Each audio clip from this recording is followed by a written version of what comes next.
yang akan meningkatkan MR dan TR-nya. Nah, inilah yang menyebabkan mitral dan trismusnya apa. Jadi yang menyebabkan pasien kita itu terjadinya berdebar-debar tadi.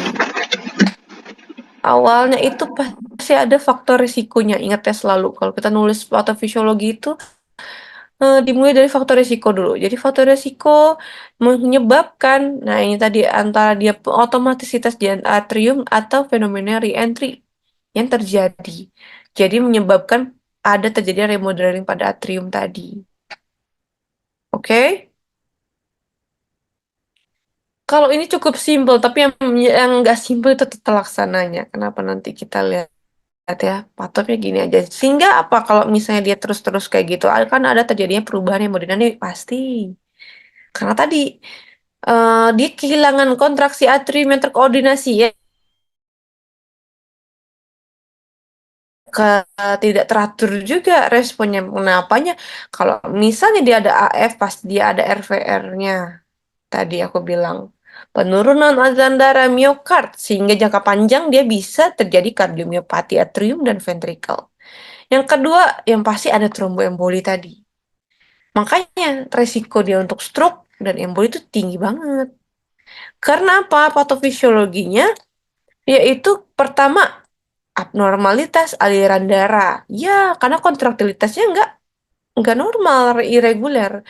Abnormalitas endokardnya sama unsur darahnya sehingga pasien itu bisa menyebabkan emboli. Jadi, abnormalitas aliran darah ini ditandai dengan statis aliran darah dari ke di atrium kiri akan menyebabkan penurunan kecepatan aliran pada aurikular atrium kiri atau AK yang dapat terlihat sebagai spontaneous echo kontras pada ekokardiografi. Nah, nanti kita bisa ngelihat tuh pemeriksaan penunjang yang tambahannya kita pakai echo, jadi di USG. USG di atriumnya, di atrium ke kiri. Nah, itu akan terjadi yang namanya tadi spontaneous echo kontras ini ada apa namanya kita lihat di kecepatan aliran di aurikular itu tadi. Terus di EKG gimana? EKG tadi pasti RR yang irregular.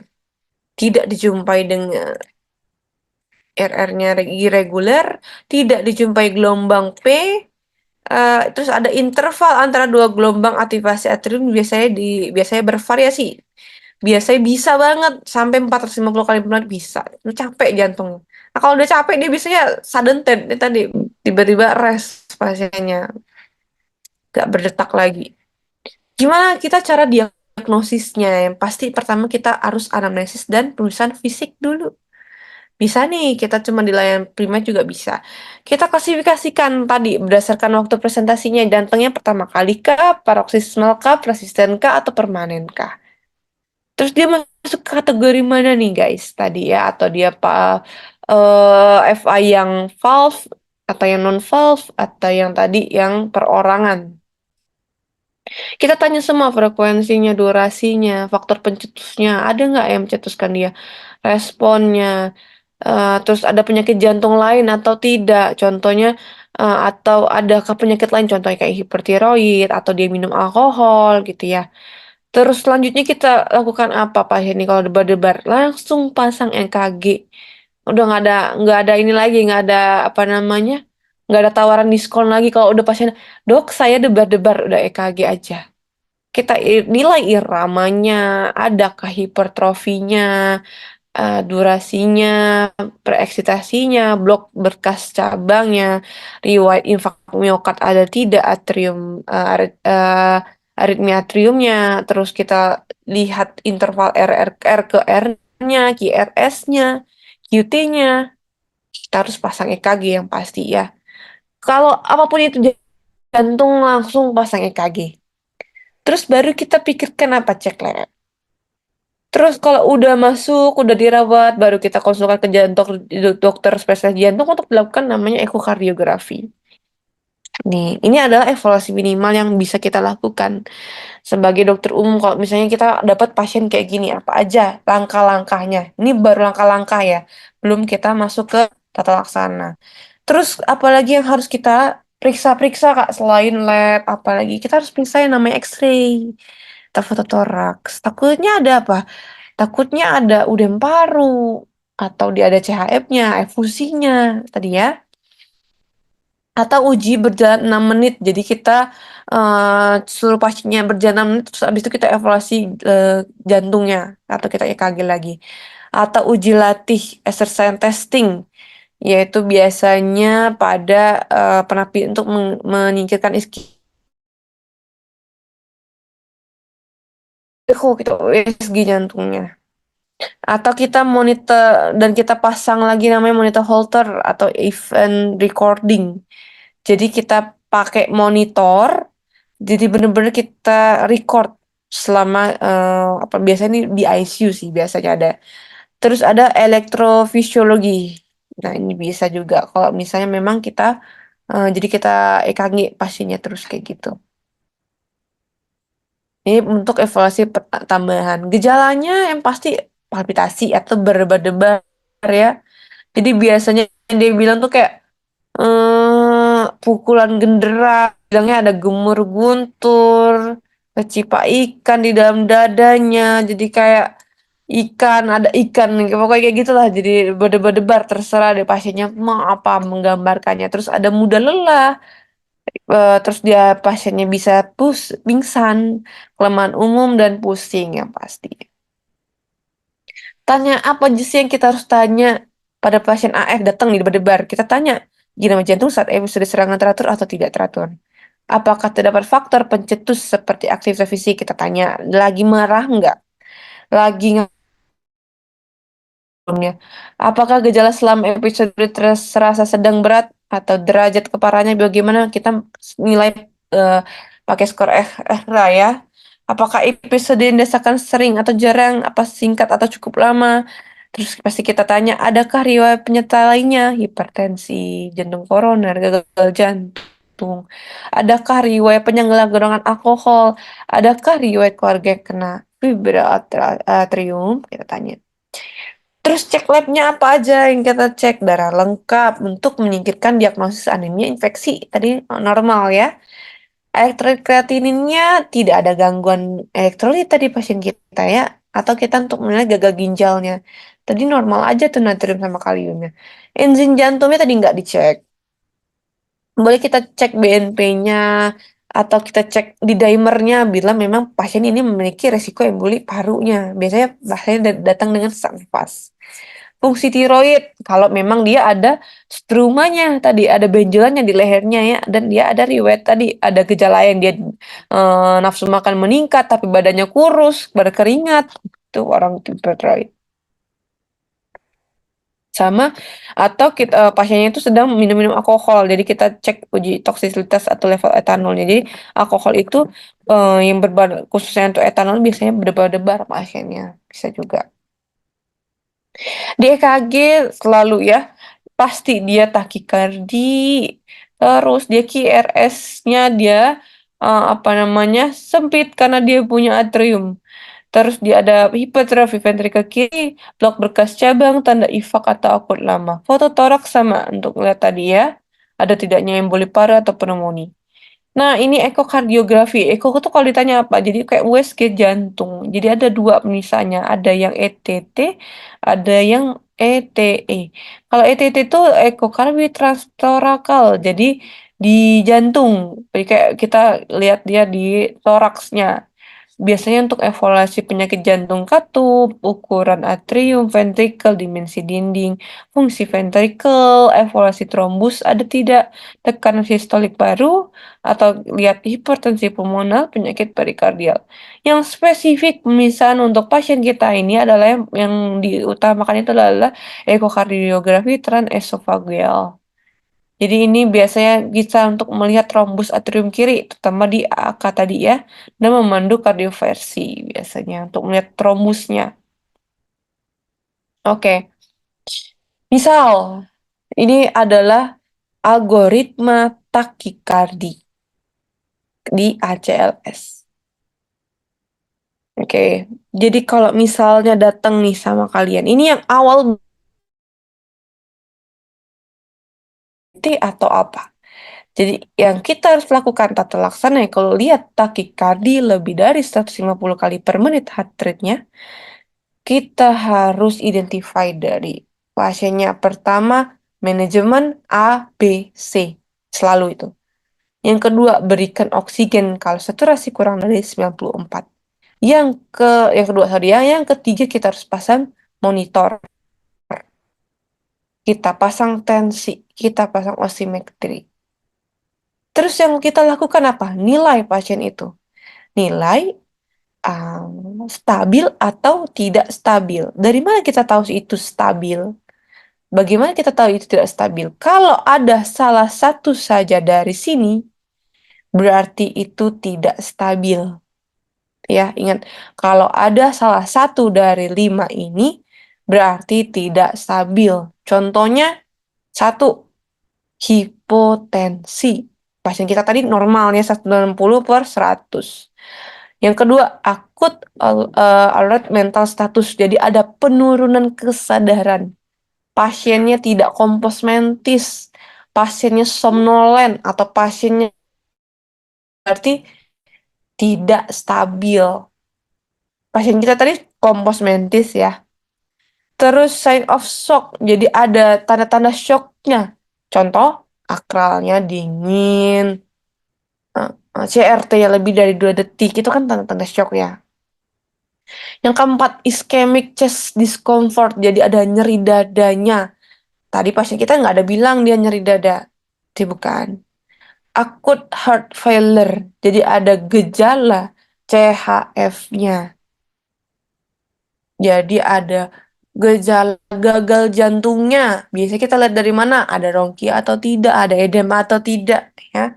Tadi pasien kita nggak ada, normal. Berarti dia termasuk yang stabil. Kalau dia yang nggak stabil gimana? Kita lakukan namanya synchronized cardioversi. Nah, dari synchronous cardioversi itu kejut jantung kan, tau kan? Yang suka di film-film yang pakai eh, ada 2 alat ditaruh di dada, nah itu synchronize. Syaratnya apa? Harus tidak stabil. Biasanya ya, kalau pasiennya sadar harus dibius dulu. Kalau pasiennya nggak sadar langsung aja. Kalau dia sadar, sorry, kalau dia stabil, berarti no ya, tidak ada salah satu pun dari sini. Kita lihat apakah dia gendut atau dia kurus. White KRS tadi. Kalau dia gendut berarti masuknya ke ventrikular. Kalau dia kurus masuknya ke aritmia. Nah, inilah yang akan kita pelajari. Tapi ini secara singkat dan simpelnya. Kalau vagal manuver ini biasanya kita pakai untuk SVT, adenosin juga. Nah, ini nanti kita belajar lebih detail lagi. Kalau yang stabil itu gimana tata laksananya. Kalau tadi dia yang tidak stabil, ya, misalnya sorry, dia yang gendut stabil, tapi dia gendut, berarti kita pakai IV access, pasang EKG, konserdes apa ya, pertimbangan untuk pemberian adenosin, oke, atau yang lainnya, anti aritmik yang lainnya, contohnya. Terus kalau kita mau kerja jantung itu ada dosisnya guys. Kita ada putar alat, namanya nanti ada alatnya nanti diputar. Kalau dia kurus tapi dia reguler, siapa aja tadi? Yang punya kurus tapi yang reguler tadi siapa aja? Satu, SVT. Dua, atrial fibrilasi. Berarti kalau atrial fibrilasi gimana, Kak? Kalau misalnya dia tidak stabil, berikan dia 50 sampai 100 joule dosisnya di kejut jantung. Tapi kalau dia irreguler, sempit, nah pasien contohnya pada pasien AF, berarti monovasi. Kalau dia gendut, dia reguler, berarti kita berikan 100 joule atau ventricular tachycardia. Kalau dia irreguler tadi terus ada apa namanya AF, VF sorry, ventricle fibrilasi, itu nggak beraturan RKR-nya. Kita akan lakukan defib, intinya langsung 200 joule. Oke, ini kalau secara keseluruhan. Di layarnya pasien kita tadi stabil. Jadi kalau tidak stabil langsung sinkronis ya, berarti dosisnya berapa? Kalau dia stabil, kalau dia tidak stabil berarti kita kasih yang yang sempit tapi dia irregular. Berarti 120 sampai 200 joule untuk yang bipasif. Oke, kita masuk ke tata laksana kalau di stabil gimana? Jadi ada yang kita berikan pengobatan yang pastinya ya. Biasanya kita pakai skor simptom. Jadi ada EHRA, jadi European Heart Rhythm Association. Itu adalah skor ini dipakai kalau untuk alat klinis sederhana dapat digunakan untuk menilai perkembangan gejala selama penanganan fibrilasi. Kalau ERSA 1 itu tanpa gejala. Kalau 2 itu gejala ringan, aktivitas harian normal tidak terpengaruh. Kalau 3 udah ada terganggu aktivitasnya. Kalau keempat itu gejalanya melumpuhkan, aktivitas hariannya terhenti, nggak bisa ngapa-ngapain pasiennya. Intinya kalau 4 udah berat banget. Pakai apa kita menggunakannya? Pakai namanya terapi antitrombotik pada atrial fibrilasi ini. Nah, jadi ada scoring yang harus kita lakukan dulu sebelum kita pemberian antitrombotik ini. Kalau misalnya skornya lebih dari 2, sorry ini 2 ya, berarti ini indikasi kita untuk memberikan antitrombotik tadi. Contoh skornya dihitung dari ada apa aja Kak. Jadi di sini ada singkatannya dari pertama misalnya ada pasiennya ada tidak penyakit congestive heart failure-nya, CHF-nya. Kalau ada skornya 1. Ada hipertensi enggak? Skornya 1. Kalau umurnya lebih dari 75 skornya 2. Diabetes mellitus 1. Ada stroke enggak sebelumnya dia? Skornya 2. Ada vascular disease yang lainnya? Skornya 1. Misalnya umurnya 65 sampai 75 tahun, skornya 1. Cewek, skornya 1. Jadi pasien kita tadi, dia punya riwayat hipertensi. Umurnya 56, berarti belum sampai ya, berarti memang baru 1 skornya. Jadi kalau skat 1, terus dia laki-laki, berarti kita bisa bilang apa namanya skornya itu 1. Jadi kemungkinan dia untuk stroke itu adalah 1,3%. Scoring yang dipakai antitraumatik untuk pasien fibrilasi atrium dengan riwayat stroke biasanya. Terus ada skor lagi namanya skor Hasbled. Jadi merupakan kependekan dari hipertensi yang abnormal, sorry, hipertensi, abnormal dari ginjal dan fungsi ginjal dan hati, ada riwayat stroke, riwayat bleeding, perdarahan, atau labil inner air value-nya sama lebih tua. Lebih apa namanya dan antitrombotik drug atau menggunakan antitrombotik. Nah, biasanya kalau misalnya skornya ini lebih dari 3 sama dengan harus pengaturan khusus kalau pada saat kita mau pemberian si antitrombotik tadi. Itu aja sih. Terapinya antitrombotik ini digunakan untuk prevensi. Jadi untuk mencegah juga stroke pada FA. Yang berikan apa? Antikoagulan. Antikoagulannya itu berupa antagonis vitamin K dan antikoagulan baru antikoagulan baru dan antipatelet. Nah, jenis ini yang lain yaitu trombolit tidak atrium. Terus kita lihat ini fibrilasi atrium yang tipe yang valvular bukan. Valvular tadi adalah yang terkena ada katupnya, ada kalian katupnya. Kalau tidak, kita lihat lagi pasiennya kurang dari 65 tahun atau tidak, atau dia termasuk seorangan yang pertama kali. Termasuk perempuan juga, berarti pasien kita banget nih. Berarti dia tanpa terapi anti